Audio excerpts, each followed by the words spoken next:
सिर्फ एक गलती जो आपको 30 की उम्र तक गरीब रखेगी। जब कोई इंसान अपनी किशोरावस्था या अपने 20 के दशक यानी 20 से 30 साल की उम्र के बीच में होता है तो उसके पास दुनिया की सबसे कीमती चीज़ होती है और वो चीज़ है समय। ये वो उम्र होती है जब हमारे सपने आसमान छू रहे होते हैं, हमारे भीतर कुछ बड़ा करने की असीम ऊर्जा होती है और जिम्मेदारियों का बोझ भी उतना ज़्यादा नहीं होता। लेकिन अफसोस की बात यह है कि इसी उम्र में 95% युवा एक ऐसी आत्मघाती गलती कर बैठते हैं जो उन्हें अगले आने वाले कई दशकों तक या कहें कि पूरी जिंदगी पैसों की तंगी और मानसिक तनाव के दलदल में धकेल देती है। वो पूरा दिन गधे की तरह मेहनत करते हैं, अच्छे पैसे भी कमाते हैं, लेकिन महीने के आखिरी दिन उनका बैंक अकाउंट खाली का खाली ही रहता है। वो समझ ही नहीं पाते कि इतनी मेहनत के बाद भी वो अमीर क्यों नहीं बन पा रहे हैं। अगर आप भी अपनी उम्र के शुरुआती दौर में हैं और वित्तीय स्वतंत्रता, फाइनेंशियल फ्रीडम हासिल करना चाहते हैं तो आज का ये एपिसोड आपके जीवन का टर्निंग पॉइंट साबित होने वाला है। आज हम लेखक A.B. स्टैनली की मशहूर किताब how to get rich before 30 के उन क्रांतिकारी नियमों को समझने जा रहे हैं जो सिर्फ युवाओं के लिए लिखे गए हैं।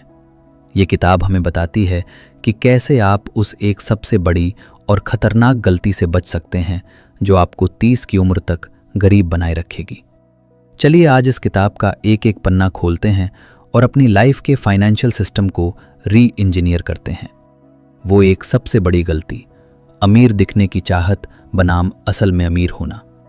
लेखक A.B. स्टैनली कहते हैं कि 21वीं सदी के युवाओं की सबसे बड़ी बीमारी ये है कि वो असल में अमीर बनने से पहले दुनिया को अमीर दिखना, लुकिंग रिच चाहते हैं। यही वो एक सबसे बड़ी गलती है जो थंबनेल में बताई गई है और जो किसी भी इंसान को 30 की उम्र तक कभी अमीर नहीं बनने देती। जैसे ही किसी युवा की पहली नौकरी लगती है या उसका कोई छोटा मोटा काम चलने लगता है तो वो सबसे पहले अपनी बचत या निवेश पर ध्यान नहीं देता। उसका पूरा ध्यान इस बात पर होता है कि वो समाज में अपनी स्टेटस को कैसे बढ़ाए। वो तुरंत EMI पर महंगा स्मार्टफोन उठा लेता है, अपनी हैसियत से बड़ी गाड़ी खरीद लेता है और हर वीकेंड पर महंगे रेस्टोरेंट्स में जाकर पैसे उड़ाने लगता है। लेखक इसे द प्रिजन ऑफ कंज्यूमरिज्म यानी उपभोक्तावाद का पिंजरा कहते हैं। आज की सोशल मीडिया की दुनिया ने इस बीमारी को और ज़्यादा बढ़ा दिया है।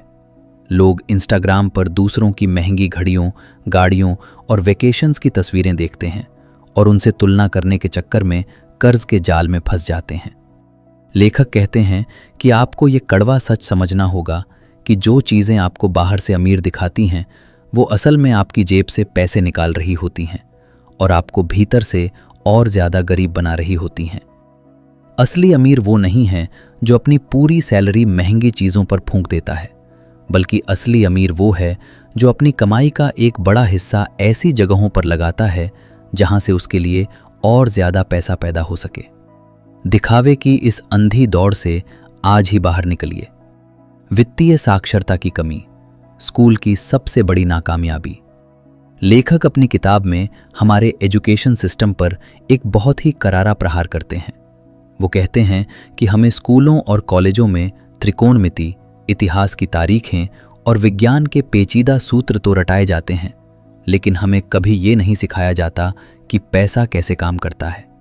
हमें ये नहीं सिखाया जाता कि टैक्स कैसे बचाएं, निवेश कैसे करें या महंगाई से अपने पैसों की रक्षा कैसे करें।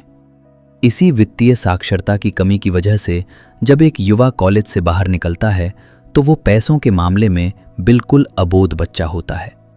इस अज्ञानता का फायदा बैंक और क्रेडिट कार्ड कंपनियां उठाती हैं। वो युवाओं को लुभावने ऑफर्स देकर क्रेडिट कार्ड थमा देती हैं। युवा सोचते हैं कि ये मुफ्त का पैसा है और वो बिना सोचे समझे ऐसी चीज़ें खरीदने लगते हैं जिनकी उन्हें ज़रूरत भी नहीं होती। लेखक कहते हैं कि अगर आपको 30 की उम्र से पहले अमीर बनना है तो आपको अपनी फाइनेंशियल एजुकेशन की जिम्मेदारी खुद अपने हाथों में लेनी होगी। आपको एसेट्स और लायबिलिटीज़ के बीच का अंतर समझना होगा। एसेट वो हर चीज़ है जो आपकी जेब में पैसा डालती है, जैसे स्टॉक्स, रियल एस्टेट या कोई बिजनेस। लायबिलिटी वो हर चीज़ है जो आपकी जेब से पैसा निकालती है, जैसे आपका महंगा फ़ोन, आपकी कार या आपका क्रेडिट कार्ड का बिल। जिस दिन आप लायबिलिटीज को घटाकर एसेट्स को बढ़ाना शुरू कर देंगे, अमीर बनना आपके लिए सिर्फ समय की बात रह जाएगा। चक्रवृद्धि का जादू, समय की शक्ति को कम आंकना। एक और बहुत बड़ी गलती जो युवा अक्सर करते हैं वो ये सोचना है कि अभी तो मेरी उम्र ही क्या है, अभी तो सिर्फ 22 साल का हूँ, निवेश करने के बारे में 30 की उम्र के बाद सोचूंगा, अभी तो जिंदगी का मजा लेने के दिन हैं। लेखक कहते हैं कि ये सोच आपके पैरों पर कुल्हाड़ी मारने जैसी है। वो एल्बर्ट आइंस्टाइन के उस मशहूर कथन को सामने लाते हैं जिसमें उन्होंने कहा था कि कंपाउंड इंटरेस्ट यानी चक्रवृद्धि ब्याज दुनिया का 8वां अजूबा है। जो इसे समझता है वो इसे कमाता है और जो इसे नहीं समझता वो इसे भुगतता है। इसे लेखक ने एक बहुत ही सुंदर उदाहरण से समझाया है। मान लीजिए 2 दोस्त हैं, अमन और राहुल। अमन 21 साल की उम्र से ही हर महीने सिर्फ 5,000 रुपये एक ऐसी जगह निवेश करना शुरू कर देता है जहां उसे सालाना 12% का रिटर्न मिलता है। वो ऐसा सिर्फ 30 साल की उम्र तक यानी 9 सालों के लिए करता है और फिर निवेश करना बंद कर देता है। दूसरी तरफ राहुल अपनी पूरी जवानी ऐश मौज में बिताता है और 30 साल की उम्र में जाकर होश में आता है।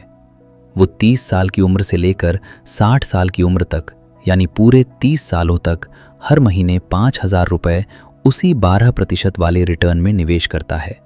अब आपको क्या लगता है कि 60 साल की उम्र में किसके पास ज़्यादा पैसा होगा? राहुल ने 30 सालों तक निवेश किया और अमन ने सिर्फ 9 सालों तक। लेकिन कंपाउंडिंग के जादू की वजह से 60 साल की उम्र में अमन के पास राहुल से कहीं ज़्यादा बड़ी संपत्ति होगी, क्योंकि अमन ने अपने पैसों को बढ़ने के लिए 9 साल का अतिरिक्त समय पहले ही दे दिया था। समय ही निवेश की दुनिया का सबसे बड़ा राजा है। आप जितनी जल्दी शुरुआत करेंगे, आपका पैसा आपके लिए उतनी ही तेजी से काम करेगा। दोस्तों, A.B. स्टैनली की इस लाजवाब guide how to get rich before 30 के इस पहले भाग में हमने समझा कि अमीर दिखने की चाहत ही हमारे गरीब रहने की सबसे बड़ी वजह है। हमने जाना कि कैसे एसेट्स और लायबिलिटीज़ का खेल हमारे पूरे भविष्य को तय करता है और कैसे कंपाउंडिंग का जादू शुरुआती सालों में सबसे ज़्यादा शक्तिशाली होता है। लेकिन सिर्फ बचत करना और दिखावे से बचना ही काफ़ी नहीं है। इस किताब के अगले भाग में हम सीखेंगे कि अपनी 20 की उम्र में कमाई के कई जरिए मल्टीपल सोर्सेज ऑफ इनकम कैसे खड़े करने हैं। हम जानेंगे कि स्टॉक मार्केट, म्यूचुअल फंड्स और सही निवेश की बुनियादी रणनीतियां क्या हैं और कैसे एक युवा बिना किसी बड़े रिस्क के अपने पैसों को एक सुरक्षित और मजबूत रफ्तार से बढ़ा सकता है। 30 की उम्र तक अमीर और आज़ाद बनने का ये सफ़र बहुत रोमांचक है। क्या आप इस यात्रा के अगले और सबसे व्यावहारिक हिस्से को जानने के लिए तैयार हैं? यह इस किताब का भाग 1 पूरा हुआ। भाग 2, मल्टीपल इनकम सोर्स, सही निवेश की कला और वित्तीय आज़ादी का अंतिम ब्लूप्रिंट। पिछले भाग में हमने समझा कि अमीर दिखने की चाहत और उपभोक्तावाद, कंज्यूमरिज्म का दिखावा ही वो सबसे बड़ी और घातक गलती है जो किसी भी युवा को 30 की उम्र तक गरीब बनाए रखती है। हमने ये भी जाना कि एसेट्स और लायबिलिटीज़ के बीच क्या अंतर है और कैसे कंपाउंडिंग के जादू का पूरा फ़ायदा उठाने के लिए अपनी उम्र के शुरुआती सालों में ही निवेश शुरू करना बेहद ज़रूरी है। लेकिन लेखक A.B. स्टैनली अपनी किताब के इस दूसरे भाग में एक बहुत ही व्यवहारिक कड़वे सच से हमारा सामना करवाते हैं। वो कहते हैं कि केवल पैसे बचाना और दिखावे से दूर रहना आपको अमीर नहीं बना सकता। अगर आपकी आमदनी का जरिया केवल एक ही है, चाहे वो आपकी नौकरी हो या आपका कोई एक छोटा सा काम, तो आप हमेशा वित्तीय रूप से असुरक्षित हैं। इस भाग में हम सीखेंगे कि अपनी 20 से 30 साल की उम्र के बीच कमाई के कई जरिए कैसे खड़े करने हैं, अपने पैसों को सही जगह पर कैसे निवेश करना है और 30 की उम्र से पहले पूरी तरह से फाइनेंशियल फ्रीडम कैसे हासिल करनी है।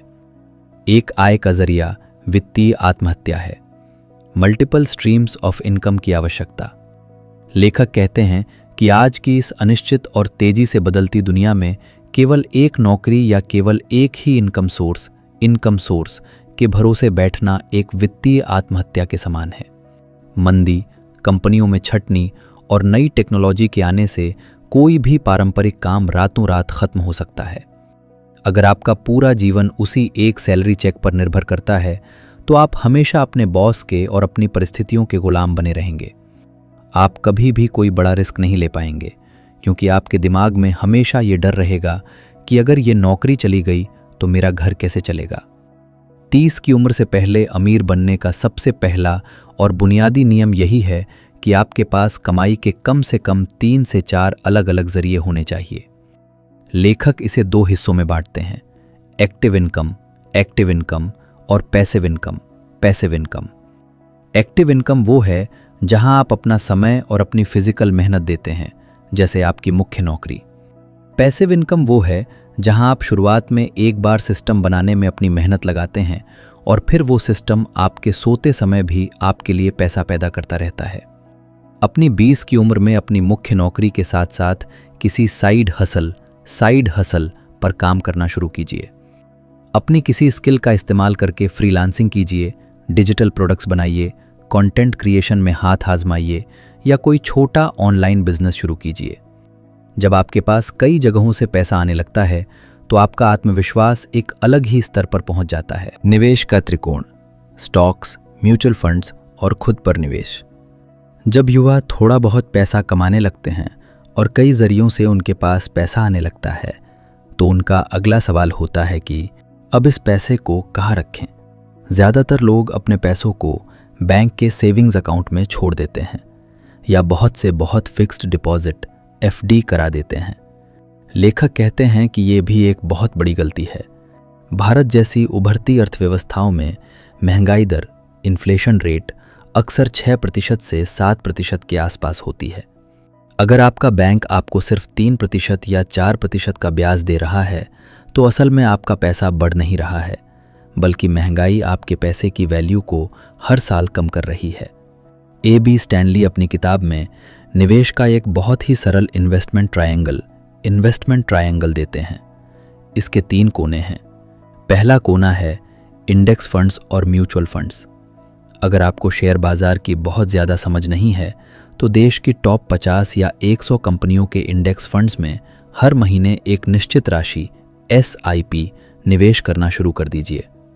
यह आपके पैसों को महंगाई से कहीं ज़्यादा रफ्तार से बढ़ाने का सबसे सुरक्षित तरीका है। दूसरा कोना है क्वालिटी स्टॉक्स। अपनी कमाई का एक छोटा हिस्सा उन कंपनियों में लगाइए जिनके प्रोडक्ट्स का इस्तेमाल आप खुद रोज़मर्रा की ज़िंदगी में करते हैं और जिनका भविष्य आपको मजबूत दिखाई देता है। लेकिन निवेश का सबसे महत्वपूर्ण और तीसरा कोना है खुद पर निवेश, इन्वेस्टिंग इन योरसेल्फ। लेखक कहते हैं कि दुनिया का कोई भी स्टॉक या म्यूचुअल फंड आपको उतना बड़ा रिटर्न नहीं दे सकता जितना बड़ा रिटर्न आपके दिमाग के अंदर मौजूद आपकी स्किल्स दे सकती हैं। नई भाषाएं सीखिए, कोडिंग सीखिए, पब्लिक स्पीकिंग सीखिए, फाइनेंशियल मैनेजमेंट के कोर्सेज कीजिए और किताबें पढ़िए। आपकी कमाने की क्षमता जितनी ज़्यादा बढ़ेगी, आपका निवेश करने का साइज भी उतना ही बड़ा होता चला जाएगा। हाई इनकम स्किल्स की ताकत, अपनी वैल्यू को मार्केट में बढ़ाओ। लेखक एक बहुत ही गहरी बात कहते हैं कि इस दुनिया में हर इंसान को उतना ही पैसा मिलता है जितनी बड़ी समस्या वो मार्केट में हल कर सकता है। अगर आप कोई ऐसा काम कर रहे हैं जिसे कोई भी इंसान 2 दिन की ट्रेनिंग लेकर कर सकता है तो मार्केट आपकी कभी बड़ी वैल्यू नहीं लगाएगा। आपको अमीर बनने के लिए हाई इनकम स्किल्स को मास्टर करना ही होगा। हाई इनकम स्किल्स वो हुनर होते हैं जिनकी मांग बाजार में बहुत ज़्यादा होती है, लेकिन उन्हें जानने वाले लोग बहुत कम होते हैं। उदाहरण के लिए digital marketing, data science, closing और सेल्स, कॉपीराइटिंग या आर्टिफिशियल इंटेलिजेंस टूल्स का सही इस्तेमाल। जब आप इन स्किल्स में महारत हासिल कर लेते हैं तो आप प्रति घंटे के हिसाब से पैसा नहीं कमाते, बल्कि आप अपने द्वारा पैदा किए गए रिजल्ट्स के हिसाब से पैसा कमाते हैं। अपनी 20 की उम्र का एक बड़ा हिस्सा फालतू की पार्टियों और क्लबों में बर्बाद करने के बजाय इन स्किल्स को धार देने में लगाइए। आपकी ये मेहनत आपके 30 साल की उम्र के बाद की पूरी जिंदगी को ऐश आराम और सुकून से भर देगी।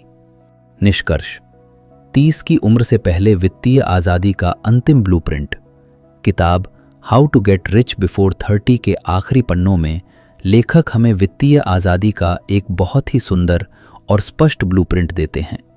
वो कहते हैं कि अमीर बनने का कोई शॉर्टकट या कोई जादुई स्कीम नहीं होती। ये शुद्ध रूप से आपके अनुशासन, आपकी आदतों और आपकी गणित का खेल है। आज से ही दिखावे के उस जाल को तोड़ दीजिए जो आपको अंदर से खोखला कर रहा है। अपनी लायबिलिटीज़ को कम कीजिए और अपनी कमाई का कम से कम 30% से 50% हिस्सा सीधे निवेश में डालिए। अपनी आय के कई जरिए खड़े कीजिए और अपनी स्किल्स को लगातार अपग्रेड करते रहिए। जब आप इस सिस्टम को 5 से 7 सालों तक बिना रुके और बिना थके फॉलो करते हैं तो एक ऐसा दिन आता है जब आपके निवेश से आने वाला रिटर्न आपकी रोज की ज़रूरतों और आपके खर्चों से कहीं ज़्यादा बड़ा हो जाता है। वही वो पल होता है जब आप पूरी तरह से वित्तीय रूप से आज़ाद, फाइनेंशियली फ्री हो जाते हैं। उसके बाद आप पैसों के लिए काम नहीं करते, बल्कि पैसा आपके लिए 24 घंटे काम करता है। अपनी जवानी के इस सबसे कीमती समय को पहचानिए, इस वित्तीय ब्लूप्रिंट को अपने जीवन में उतारिए और पूरी स्पष्टता तथा अटूट अनुशासन के साथ हमेशा आगे बढ़ते रहिए।